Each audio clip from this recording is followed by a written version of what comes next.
오늘은 산상수훈 비판하지 말라라는 제목으로 여러분들과 은혜를 나누도록 하겠습니다. 지난주에는 염려하지 말라는 제목으로 말씀을 나눴습니다. 예수님을 믿음으로 하나님과 다시 하나 된 우리에게는 더 이상 염려란 어떻다고 했죠? 없다고 했습니다. 없는 염려를 만들어내서 하지 말아야 된다고 제가 말씀드렸죠. 왜냐하면 하나님께서 예수 믿는 우리의 인생을 어떻게 해주신다고 했죠? 책임져 주시기 때문에 그렇습니다. 그리고 우리를 영원한 당신의 나라로 인도해 주시기 때문에. 그래서 우리 인생은 더 이상 우리의 것이 아니라 누구의 것이죠? 하나님의 것이기 때문에 그 염려는 우리가 하면 안 됩니다. 그럼 염려는 누구의 거죠? 우리의 거가 아니면 하나님의 것입니다. 그러므로 우리에게는 더 이상 염려 대신 뭘 해야 되는 거죠? 염려하지 말고 지난주 말씀드렸죠. 하나님의 뜻인 그 나라와 그 의를 구하면 되는 거예요. 오늘 말씀도 이게 염려와 연관이 되어 있는 말씀입니다. 비판하지 마라. 염려가 왜 있을까요? 비판받을까 봐. 여러 가지 이유도 있겠지만 한 이유가 비판받을까 봐 있습니다. 그래서 오늘 말씀에서 제가 비판하지 말라는 제목을 택했는데요. 우리가 이것을 좀 자세히 보는데 이 비판이라는 문제가요. 이게 큰 문제라고 해서 예수님께서 말씀하시는 거예요.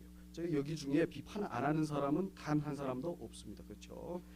3살도 안 된 제 아들이 요즘 자기 마음대로 뭐가 안 되면 아빠 때문이잖아. 그러면 저도 이런 어린 놈이 벌써부터 아빠를 하고 비판합니다. 우리는 이렇게 늘 이런저런 이유 때문에 이 사람 저 사람을 비판하고 살죠. 여기 나는 절대로 누구를 비판하지 않는다라고 하신 분 여기 계시면 한번 손 들어 보십시오. 없죠. 예. 그러나 주님은 그런 우리에게 비판하지 말라고 하십니다. 그러면 주님은 왜 비판하지 말라고 하시는지 좀 더 자세히 보도록 하겠습니다. 먼저 비판이란 무엇인지 보도록 하겠습니다. 비판이라는 단어를 성경의 원어인 히브리어로는 샤파트, 헬라어로는 크리노라고 합니다. 그런데 둘 다 심판하다, 정죄하다라는 의미를 가지고 있습니다. 자, 그런데요, 우리는 다 알고 있습니다. 유일하게 사람을 심판하고 정죄하실 수 있는 분은 누구시죠? 바로 하나님이십니다. 오직 하나님. 오직 하나님만 사람을 비판하실 수 있습니다. 그런데 선악과를 따먹고 스스로 하나님처럼 되려는 죄된 그 본성을 가진 사람이 하나님 자리에 앉아서 하나님만 하실 수 있는 그 비판을 하고 있는 거예요. 그래서 다른 사람을 비판하는 것은 스스로 하나님처럼 된 사람의 그 죄성이 만들어내는 뭘까요? 열매이고. 자, 그러면 사람들은 대체로 어떤 이유 때문에 비판할까요? 네, 먼저 나가 더 잘나 보이려고, 나의 우월성을 드러내려고 비판하는 겁니다. 예수님께서 두신 비유인데요. 유대인들 중에서 신앙생활을 아주 잘하기로 유명한 바리새인이 한 기도입니다. 누가복음 18장 9절부터 14절까지 다 같이 읽겠습니다. 자기를 의롭다 믿고 다른 사람을 멸시하는 자들에게 이유로 말씀하시되 두 사람이 기도하러 성전에 올라가니 하나는 바리새인이요 하나는 세리라. 바리새인은 서서 따로 기도하여 이르되 하나님이여 나는 다른 사람들 곧 토색, 불의, 간음을 하는 자들과 같지 아니하고 이 세리와도 같지 아니함을 감사하나이다. 나는 일에 2번씩 금식하고 또 소득의 11조를 드리나이다 하고 세리는 멀리 서서 감히 눈을 들어 하늘을 쳐다보지 못하고 다만 가슴을 치며 이르되 하나님이여 불쌍히 여기소서 나는 죄인이로소이다 하였느니라. 내가 너에게 이르노니 이에 저 바리새인이 아니고 이 사람이 의롭다 하심을 받고 그의 집으로 내려갔느니라. 무릇 자기를 높이는 자는 낮아지고 자기를 낮추는 자는 높아지리라 하시니라. 아멘. 우리는 이 말씀을 통해 확실하게 알게 됩니다. 사람은 자기를 높이기 위해 다른 사람을 비판한다는 사실을. 그러나 주님은 그것이 오히려 자신을 어떻게 하는 거라고 말씀하시죠? 낮추는 거라고 말씀하십니다. 저는 예전에 회사 생활을 하면서 많은 이런 경험을 많이 했습니다. 회사는 서로 경쟁하는 구도죠. 그러다 보니 팀장들끼리, 사원들끼리 서로 비판하면서 서로 자기가 더 잘났다고 하는 것을 경험했습니다. 뭐 회사는 다 그렇죠. 요즘 정치판도 그렇죠. 요즘이 아니라 정치판은 늘 그랬습니다. 그리고 사회 여기저기가 다 그래요. 서로 자기가 잘났다를 드러내기 위해서 서로를 비판합니다. 다음은 책임을 전가하기 위해 다른 사람을 비판해요. 우리가 다 아는 성경 이야기가 있죠. 따먹지 말라고 한 선악과를 따먹은 후 하나님께서 물으시니 어떻게 대답하죠? 우리 함께 읽어보겠습니다. 창세기 3장 9절부터 13절까지입니다. 읽겠습니다. 여호와 하나님이 아담을 부르시며 그에게 이르시되 내가 어디 있느냐 이르되 내가 동산에서 하나님의 소리를 듣고 내가 벗었으므로 두려워하여 숨었나이다. 이르시되 누가 너희의 벗었음을 내게 알렸느냐? 내가 내게 먹지 말라 명한 그 나무 열매를 내가 먹었느냐? 아담이 이르되 하나님이 주셔서 나와 함께 있게 한 여자가 그가 그 나무 열매를 내게 주므로 내가 먹었나이다. 여호와 하나님이 여자에게 이르시되 내가 어찌하여 이렇게 하였느냐? 여자가 이르되 뱀이 나를 꿰물어 내가 먹었나이다. 네, 보시면 자기가 잘못했다고 하는 사람이 있나요, 없나요? 없죠. 다른 사람이 잘못 때문에 자기가 그렇게 되었다고. 하나님은 단지 먹지 말라고 한 그 열매를 먹었느냐라고 물었을 뿐입니다. 그런데 뚱딴지같이 다른 사람이 잘못으로 자기가 먹게 되었다고 다른 사람을 비판을 해요. 심지어 아담을 보면 하나님이 주셔서 나와 함께 있게 하신 여자가 먹게 했다. 이는 누구를 비판하는 거죠? 하나님까지 비판하는 겁니다. 자기 잘못에 대한 책임을 떠넘기려고 그렇게 하는 거예요. 그런데요, 그런 아담의 후손인 누굴까요? 모든 사람들, 바로 우리들입니다. 역사 내내 사람은요, 어릴 때부터 이 책임을 떠넘기려고 다른 사람을 비판해요. 제 애가 아까 그랬다고 했죠. 자기가 잘못해놓고는 아빠 때문이잖아. 자기가 넘어지어놓고는요, 뒤에 따라오는 아빠 보고 아빠 때문이잖아. 내가 왜 나를 붙들지 않았어? 마지막으로 사람이 비판하는 것은 다른 사람을 통제하거나 조종하기 위한 일종의 가스라이팅이라고 하죠. 정치적으로는 독재자 같은 사람들이 잘 사용하는 방법 중 하나입니다. 옛날에 노예가 있던 시기에는 주인들이 비판으로 노예를 통제하고 조종했어요. 그런데 이게요, 요즘 시대의 직장에서도, 학교에서도, 가정에서도 있습니다. 통제하고 조종하기 위해 비판하는 것. 심지어는 교회에서도 있어요. 이렇게 사람은 역사 내내 자기가 더 잘나 보이려고 또는 책임을 떠넘기려고 그리고 통제나 조종하기 위해 다른 사람을 비판을 합니다. 여기 하나 더 추가하면 질투해서, 잘나지 못하면 질투해서 또 비판을 해요. 잘난 사람을. 네, 여러분, 그러면 사람은 왜 이렇게 다른 사람을 비판하는 거예요? 이런 것들을 위해서 다른 사람을 왜 비판하는 거예요? 그 목적이 뭘까요? 분명히 확실한 어떤 목적이 있을 거예요. 그건 바로 자기 스스로를 지켜 어떻게 하나 살아남으려고. 하나님을 떠나 홀로 스스로 살아야 하니 사람의 삶의 목적은 늘 자기를 스스로 지켜 살아남는 겁니다. 그래서 좀 더 남보다 우월하려고, 좀 더 불이익이나 해가 되는 책임을 피하려고, 좀 더 다른 사람을 통제하고 조종하려고 비판하는 거예요. 자기를 지켜 살아남는 거예요. 이렇게까지만 말씀드리면 우리는 다 압니다. 우리가 그렇다는 사실을요. 우리에게 이런 것이 조금이라도 있다면 바로 그런 거예요. 그런데요, 그게 바로 우리가 죄인이라는 증거입니다. 아까도 말씀드린 하나님처럼 되려는 그 본성에서 비롯된 죄예요. 그래서 예수님께서 비판하지 말라고 하신 겁니다. 네가 하나님이 아니다 라고 하신 겁니다. 근데 예수님께서 말씀하시는 화법이 늘 그렇지만 오늘도 특별하죠. 1절을 보시면 비판하지 말라고 하시는데 그 앞에 보시면 뭐라고 하시죠? 비판받지 아니하려거든. 사실 우리는 대체로 비판받지 아니하려거든 어떻게 하죠? 잘해라 라고 하죠. 그래서 뭐든 잘하면 비판받지 않고 오히려 칭찬을 받는다고 생각합니다. 그러나 예수님이 말씀하신 비판받지 아니하는 방법은 뭘 잘하는 것이 아니라 비판하지 않는 거라고 하십니다. 그러면 왜 잘해라 하지 않으시고 비판하지 말라라고 하실까요?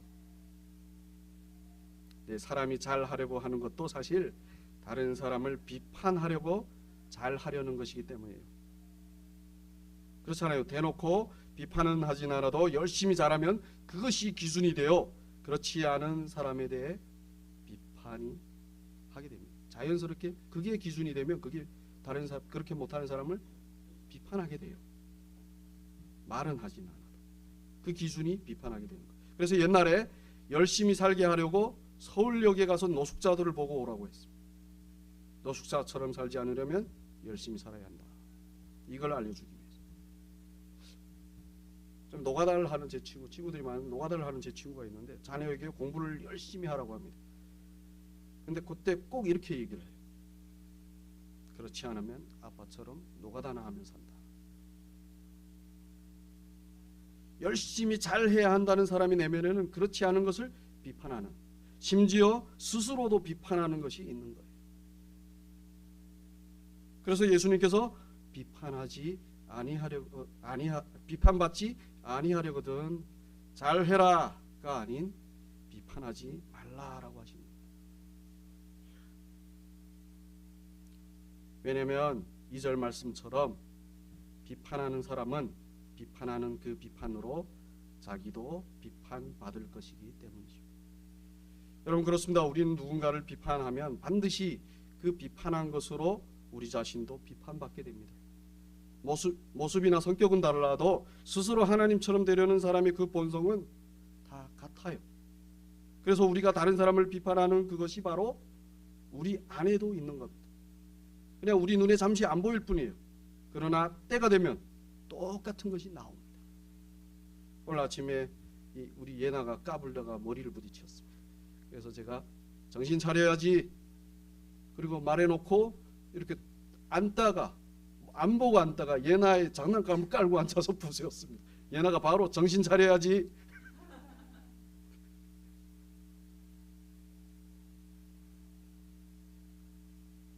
저는 결혼 생활을 하면서 그것을 많이 깨달아요. 저 부부 생활을 하면서요. 저와 제 아내는 가끔입니다. 서로를 비판할 때가 있습니다. 그런데요, 나중에 가만히 보면 서로를 향해 비판하던 것들이 서로에게 있는 거예요. 그래서 그런 말이 있는 것 같아요. 둘이 싸우면 둘이 똑같다는 말. 근데 제 딸이 이 원리를 어디서 배웠는지요. 제가 뭐라고 하면요, 그렇게 말하는 사람이 원래 그런 거야 이럽니다. 제가 자기를 지적하잖아요. 그렇게 말하는 사람이 원래 그런 거야 이래요. 그래서 제가 오늘 아침에 물었어요. 너 그거 어디서 배웠냐? 몰라, 그냥 알아. 사실 제가 가르친 겁니다. 비판하는 사람에게 비판하는 그 비판이 있다고 하는 거예요. 그래서 여러분 다른 사람을 비판하는 것은 자기를 비판하는 거나 같은 겁니다. 누워서 침 뱉기, 즉 자기에게 침을 뱉는 거나 같은 거예요. 그래서 다른 사람이 잘못이 보이면 비판을 하기보다 거울처럼 보시기 바랍니다. 아, 내가 저렇구나. 순간적으로는 안 되겠지만 잠시 있더라도, 잠시 후에라도 아, 내가 저렇구나. 나에게도 보이지 않는 저런 모습이 있겠구나 라는 것을 볼 수 있어야 돼요. 하지만 그게 안 보이면 계속 비판만 하는 거죠. 마치 자신은 아무 문제가 없는 사람처럼. 그런 사람에게 예수님께서 3절과 4절에서 이렇게 말씀하십니다. 함께 읽겠습니다. 티는 보고 내 눈 속에 있는 들보는 깨닫지 못하느냐. 보라, 네 눈 속에 들보가 있는데 어찌하여 형제에게 말하기를 나로 내 눈 속에 있는 티를 빼게 하라 하겠니. 아멘. 예수님은 다른 사람을 비판하는 사람은 자기에게 더 큰 문제가 있다는 사실을 전혀 볼 수 없는 사람이라고 말씀하십니다. 더 큰 문제라고 말씀드리는 이유는 좀 전에 다른 사람을 비판하는 것이 자기에게도 있다는 것 외에도 그렇게 다른 사람을 비판하는 것은 유일한 심판자이신 하나님의 권위에 그 권위를 무시하는 죄라는 사실도 모르기 때문에. 예를 들어서 예수님께서 말씀하셨던 탕자의 비유를 한번 생각해 보십시오. 아버지는 집 나갔던 개막날이 둘째가 다시 집으로 돌아온 것을 어떻게 생각했죠? 기쁘게 여겼어요. 그리고 잔치까지 엽니다. 그런 아버지의 은혜에 둘째는 어떻게 하죠? 그저 감사만 하죠. 그러나 첫째는 집 나가서 재산을 모두 탕진하고 돌아온 둘째를 비판하면서 돌아온 둘째를 위해 기뻐하여 잔치를 연 그 아버지도 비판합니다. 첫째의 눈에는 아들을 사랑하는 아버지가 안 보여요. 그리고 아버지가 그 집의 모든 것을 주관하시는 실제 권력자라는 사실도 망각했습니다. 비록 잘못했었지만 둘째는 아버지의 사랑 앞에서 어떻게 하죠? 무릎을 꿇습니다. 하지만 스스로 잘못한 것이 없다고 생각하는 첫째는 동생도 심지어 아버지도 비판하는 심판자가 됩니다. 그래서 예수님은 잘못한 자보다 잘못한 자를 비판하는 자가 더 잘못되었다고 말씀하시는 거예요. 여러분 기억하십시오. 예수님은 잘못한 자보다 잘못한 자를 비판하는 자를 더 잘못되었다고 말씀하죠. 자기 주제를 모르면서 다른 사람을 비판하고 결국에는 하나님까지 비판하는 큰 잘못을 저지르기 때문이죠. 그래서 5절을 보시면 예수님께서 외식하는 자여 먼저 내 눈 속에 있는 들보를 빼어라 라고 말씀하죠. 왜냐하면 비판받는 자의 문제는 그저 티에 불과하지만 비판하는 자의 문제는 들보 같기 때문에. 여러분 들보가 뭔지 아시죠? 옛날 집을 보시면 두 기둥 사이에 이렇게 있는데 이게 천정과 지붕을 이렇게 이고 있는 겁니다. 그게 기둥과 같은 거예요. 그러니까 천정에 있는 기둥이에요. 그걸 들보라고 하는데 그런데 그게 눈에 있으니 뭐가 보이겠나요? 안 보이는 거예요. 그러니 어떻게 다른 사람 눈에 있는 티를 빼겠습니까? 자기가 안 보이는데 말이 안 되죠. 이런 상태가 바로 비판하는 자의 상태라고 말씀하십니다. 그런데 더 큰 문제가 있습니다. 눈에 들보가 있어서 자기 문제, 즉 자기 죄를 못 보면 또 다른 것을 못 봅니다. 그게 뭔지 아십니까? 그 죄를 용서하시는 하나님의 은혜도 못 봐요. 우리 함께 마태복음 18장 23절부터 33절까지 읽겠습니다.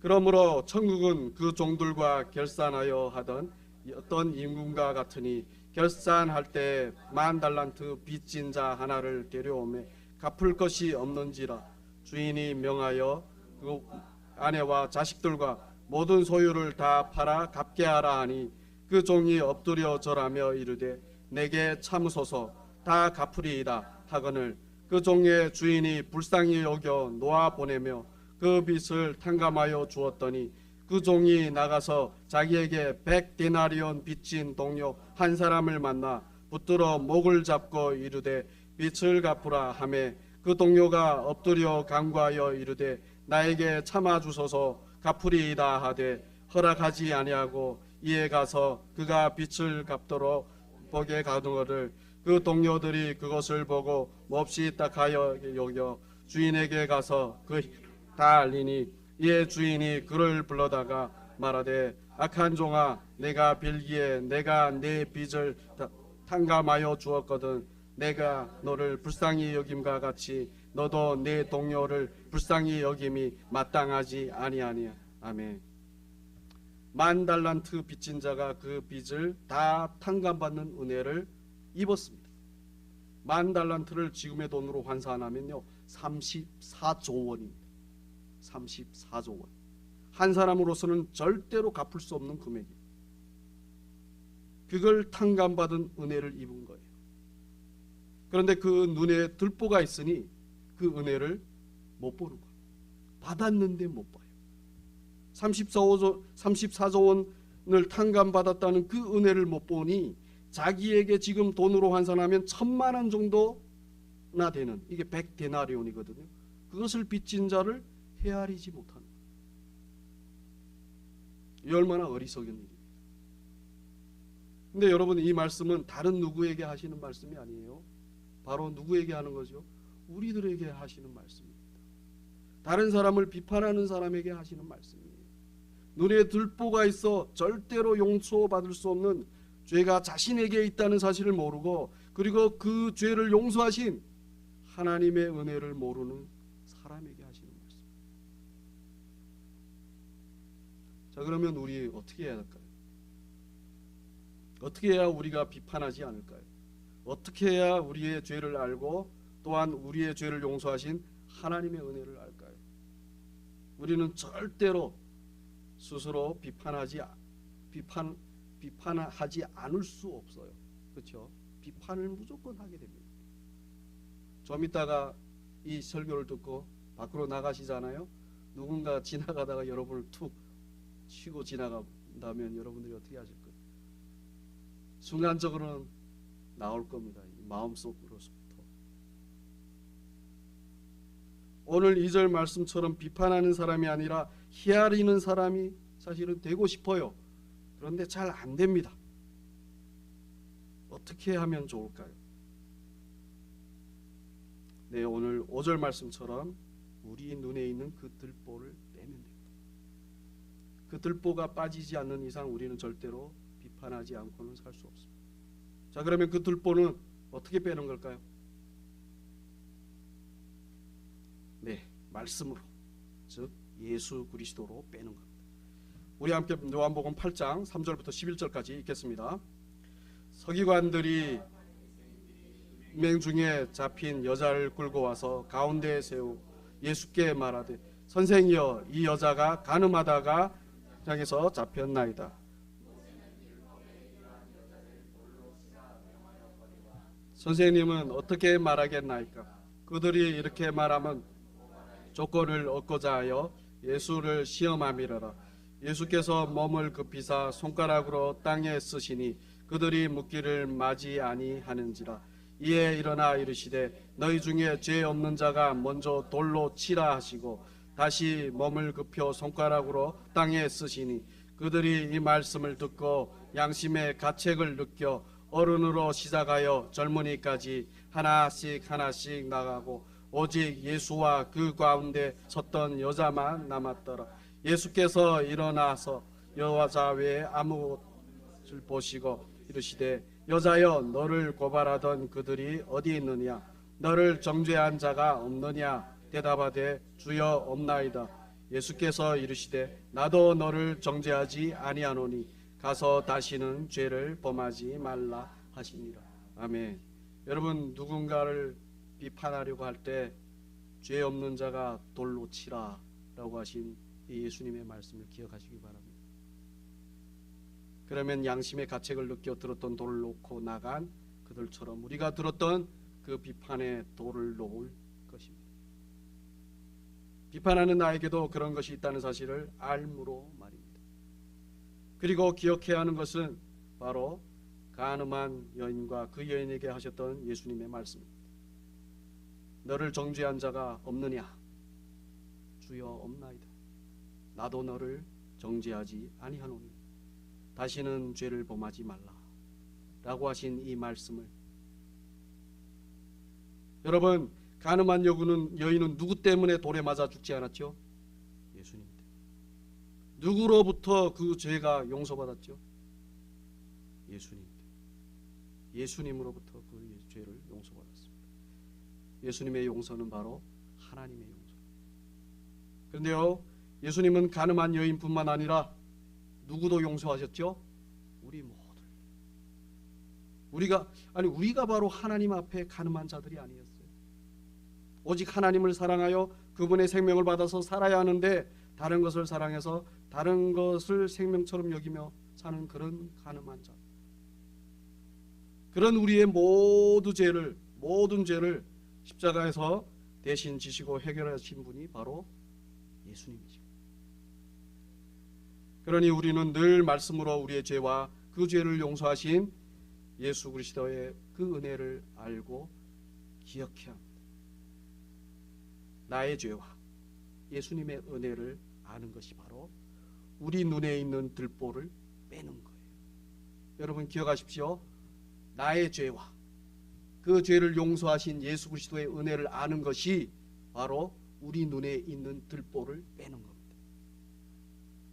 그리고 그것이 바로 우리가 밝히 보는 거예요. 그렇게 밝히 볼 때 우리는 5절 말씀처럼 비로소 다른 사람 눈에 있는 티를 빼줄 수 있어요. 비판이 아닌 우리 눈에 들보를 빼주신 하나님의 사랑과 예수 그리스도의 은혜로 말입니다. 그렇잖아요. 여러분, 예수님의 은혜를 입은 가늠한 여인이 어땠을까요? 모두가 비판하며 돌로 쳐 죽이려는 상황 속에 있던 그 여인의 심정이 어땠을까요? 수치스럽고 두려웠고 원망스러웠을 것입니다. 그러나 그런 그 여인을 예수님께서 구해 주셨던 것입니다. 그리고 그 죄를 용서해 주셨어요. 그런 예수님에게 그 여인은 어떤 마음이 들었을까요? 감사. 다른 것이 있었을까요? 아니요. 오직 감사만 있었습니다. 우리를 한번 그 여인의 상황에 놓고 상상해 보시기 바랍니다. 과연 내가 그 여인이라면 내 안에는 뭐가 있을까? 은혜만 있는 거예요. 예수님의 은혜만 있는 거예요.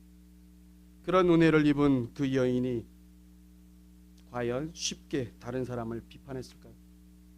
그런 은혜가 우리 안에 있다면 우리가 쉽게 다른 사람을 비판할까요? 아닙니다. 오늘 2절 말씀처럼 자기가 받은 헤아림으로 다른 사람을 헤아리며 살 것입니다. 그런데요, 2절 보시면 너희 헤아리는 그 헤아림으로 너희도 헤아림을 받을 것이라 라고 하시죠. 이 말씀은 헤아림을 2배나 받는다고 하시는 말씀. 헤아림은 이미 받았잖아요. 그렇죠? 먼저 받았잖아요. 그런데 우리가 그 헤아림으로 다른 사람을 헤아리니 헤아리는 그 헤아림으로 또 헤아림을 받는 거예요. 그러면 헤아릴 때마다 헤아림을 받는 거죠. 헤아림이란 말 이해하시죠? 용서하고 용납한다. 더 나아가서 사랑한다. 그렇게 헤아림을 받을 때마다 헤아림을 할 때마다 우리가 헤아림을 받으니 10배, 100배 받는 거예요. 정말 이런 축복이 어디 있겠습니까? 그러나 그렇게 될 수 있는 것은 오직 당신의 아들 예수 그리스도를 보내주신 하나님의 사랑뿐입니다. 그러니 늘 그 사랑 안에서 비판하는 자가 아닌 헤아리는 자가 되는 저와 여러분들이 되시길 진심으로 축복합니다. 우리 함께 찬양하겠습니다.